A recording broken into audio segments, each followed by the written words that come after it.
Welcome back to IGN Live from Gamescom here in Germany. Very loud show here, show floor here at Gamescom. It's time to take a look at Dying Light. Magic is here to tell us all about it. What this game has been on my radar for a while now. I think you showed it to me a couple years ago. But today you're showing off co-op and PvP for the first time. Oh yes, yes. Very cool. So we've seen the game here. Yeah, very first time. So this particular mission, we're trying to send signal to the outside world that there's still living people in the quarantine. So we're gonna make like this huge fire. We're actually gonna set a building to explode so that it's visible from the there we go. So, and what's gonna happen? We're gonna play this thing for the very first time in co-op. Okay. So as you can see, we'll also have crafted weapons. It's always good to go for the head. What time of day is it right now? Is it nighttime? It's kind of hard to say because we're inside of this big building. But what's really interesting about our co-op, what you're gonna see in just a second, is that they're basically helping each other. But you know, we like to spice things up a little bit. So even when you're playing with your friend, it's like, hey, I dare you that I can do stuff better than you. So in a minute, they're gonna start a little competitive challenge. Okay. And it's gonna be about who can kill more zombies in a minute. And whoever wins, the only one person gets rewards, right? The one who wins. And that means you can get an awesome weapon, you can get additional XP and unlock skills faster. Alright, so this challenge has started. Now it's all mayhem. Whoever gets more kills. And of course it's optional, so if you don't feel like taking part of it, that's okay. And it's not something that, you know, we force onto you. If you like to play single player and you just, you know, you just play the game on your own pace, that's all right. Yeah. Oh, by the way, that was one of my favorite zombies, like the gas tank guy. I like that one, yeah. I love this guy a lot. Oh, look at this. Yeah, just to make sure that they're dead. All right, let's head downstairs. There was actually a guy called Michael. He was helping set up the explosive, and he kind of got into trouble. So we're trying to save him. Oh, be careful. Whoa, whoa. Yeah, gotta stay away from those. Oh, have you seen that headshot? Alright. Go for the head, yeah. It's always best to go for the head. Alright, Michael should be, yeah. Oh, here we go. So, unfortunately, Michael didn't make it. So, sorry, Michael. Yeah, so we're just gonna take his detonator. And from this point on, for example, we can have a challenge saying that it's not about killing now, it's about who gets out of the server first. And it was really fun to watch people play the demo. When they go through the level, they help each other out, you know, watching for each other, and suddenly it's like the challenge comes out, whoever gets out first, and like, screw you, man, I'm taking this reward. They're running away.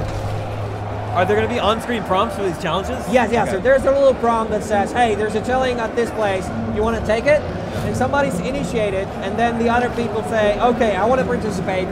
So we have our co-op is up to 4 players. So, you know, maybe just 2 of you are going to want to take place. That's okay too. All right, so we're almost out of the sewers. All right. Okay. Again, whoever wins the challenge, and we divide them. You know, like we have 2 proficiencies: strength and agility. So we split challenges the same way. So if you win an agility challenge, that means we'll boost you up, you know, in agility tree. Okay, so now we can see the fruits of our labor. We got to set the explosions off. There we go. It works. There we go. All right, so we thought just setting an explosion might not be enough. It might happen at random. So I didn't know if you noticed there was actually a set face on the building. Oh, okay. Something that, you know, you can't miss it, that it's a human being doing that. All right, so we're out of the building. Oh, and that's a big surprise that we had for our players.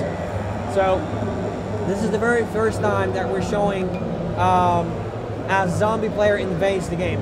And the way it works, if he kills you a number of times, you have a limited number of respawns. If he kills you, the game's over. On the other hand, he has unlimited, and there he is, unlimited number of respawns. So in order to win the match, you have to kill the hives. There are 3 hives that you need to kill. Now, he's pretty fast and agile. He's a glass cannon, but he's a badass. So in order to survive, we give you like 2 tools. The first one is survivors, and you can see like the pulse going out. So this way, you're able to sense where he's coming from. Whenever, oh, whenever the pulse turns red, that means he's close. And then he's a night creature, so he's sensitive to light. So we can do like a UV flashlight. Whenever you point it at him, you start to drain his energy, and that makes him slow down, and we disable his abilities. So, oh wait, he got him. All right, you see the flash, the turning red. Okay, now they got him. They should have him. All right, he's going away. So this zombie's player controlled? Oh yes, absolutely. And what's cool about it, it's not like we're starting a separate mode. You're just playing your own story mission or whatever. Yeah. And whenever nighttime comes, basically that's one of the scenarios that might happen at night. On the other hand, if you're playing zombie, you get to choose. Do I want to mess some random guy game, or do I track my friends? So you have a list of all your friends. I'm gonna mess you up, and then I'm gonna mess you up, and then everybody hates you. But it's so fun. But it has to be nighttime for them to be able to come to your game? Yes, it only happens during the night. It's like our super infected. All right, so now that they killed him, that's their window of opportunity for them to go for the hive, because there's a certain window before he can respawn. That's the hive. There's like volatile still evolving. Yeah. So if they can kill this thing 3 times, like and they're on a different place in the map, if they can kill them, they win the match. And then what happens is, if you play this as a human, you get extra XP again. So, oh, he's dead now.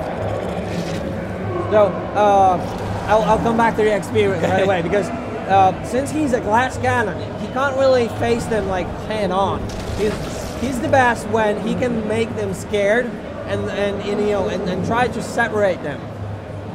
They're gonna be an easy prey then, like this. Yeah.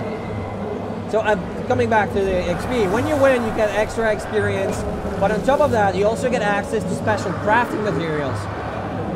So if there are certain things that you can, oh, look at that, that was a nice strip. There are certain things that you will be only able to craft if you have those special materials. On the other hand, the zombie player has his own skill tree, his own stuff to unlock. Oh, that was a nice thing. Step on a trap? Yeah, like the zombie kicked him right into the trap and killed him. All right, so yeah, that's the stuff that we have for Gamescom 2015. That's pretty cool. How long are the day and night cycles? You know, we're still balancing the game. So we went from something like an hour down to 30 minutes, and we're kind of still pushing back and forth to see what plays best. I see. Can the entire game be played through cooperatively? Oh yes, like as soon as you finish the tutorial mission, it's 4 players, up to 4 players co-op right from the start to the very end. We're starting to see different types of environments that we saw before. Like we were down in the sewers ahead of time. How big is the entire world?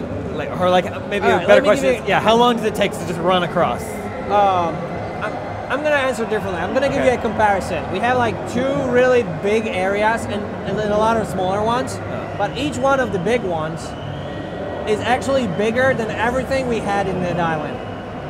Okay. That's how big it is. Pretty good. I mean, okay, it's so big that sometimes we feel like this is actually scary. Like, what are we getting ourselves into? Like, this is massive. Like, this is by far the biggest game we ever did. Are there vehicles? We had vehicles at some point, but right now we kind of found out that with all this really awesome parkour mechanics, vehicles don't really support the kind of experience that we want to sell right now. So at this moment, there are no vehicles, but that doesn't mean they might show up. But there you go. I like that. We'll see. Who knows? Who knows? Who knows? I mean, you have a little bit of time. It's February release? Yes. Is that when this is coming out? No release date though yet, right? Yes, the release date is February 2015. Right. And all platforms go at the same time. Yeah. You guys have split screen? Right? No, unfortunately, we don't have a split screen. Okay. Yes, but you can play on the local LAN. I got you. Yeah. Real quick before we go, favorite zombie movie? Favorite zombie movie? 28 weeks. Sorry, 28 Days Later. 28 Days Later. That was really good. Did you like Weeks Later too? I thought this thing was pretty good. Yeah, it was good-ish. Okay. But definitely 28 Days blew me away. Like, I was like, oh wow, I've never seen a zombie movie like that, and that was scary. That kind of introduced the fast zombies. Yeah, a lot changed after that. And I really like the emotional stuff. Like it's one drop and you're gone. Yep. Especially I remember the scene with the father. Yeah, and the eye. Yeah. And oh my god, that really grips you. Yeah, I really love that one. Magic, thanks so much for coming by the show. Thank you for having me. It was Dying awesome. Light, February 2015. Yes. It's awesome. Stay tuned, hey guys. Lots more to come from the very loud show floor here at Gamescom, brought to you by Dead Island 2, right after these messages. Appropriate.